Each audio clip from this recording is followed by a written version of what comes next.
ஆளுநர் R N Ravi Tamil Nadu பள்ளிக் கல்வியின் தரம் குறித்து பேசியதற்கும் அசோக்நகர் பள்ளி ஆன்மீக சொற்பொழிவு நிகழ்வுக்கும் தொடர்பு இருப்பதை அறிந்து அரசு நடவடிக்கை எடுத்துள்ளது என்று திமுக அமைப்பு செயலாளர் RS பாரதி தெரிவித்துள்ளார்.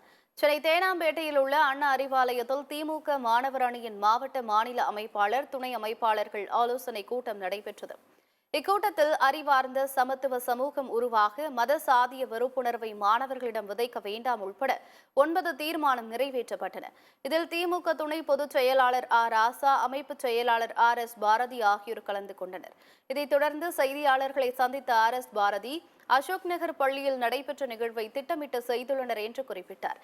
கல்வியில் தேசிய அளவில் தமிழ்நாடு முதலிடம் பெற்றுள்ளதை ஜீரணிக்க முடியாமல் சில சக்திகள் இதுபோன்ற செயல்களில் ஈடுபடுவதாக RS பாரதி கூறினார்.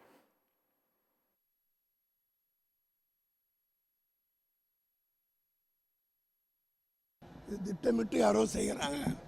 ஆளுநர் பேசியதற்கும் இது மாதிரி ஒரு சம்பவம் நடந்துவிட்டதற்கும் ஆளுநர் கல்விக் கொள்கையை பற்றி விமர்சித்து சொல்லியிருக்கார். இப்படி ஒரு சம்பவம் நடந்ததுக்கும் ஏதோ ஒரு பின்னணி இருக்குது. தமிழ்நாடு கல்வியிலே சிறந்து நிற்கிறது.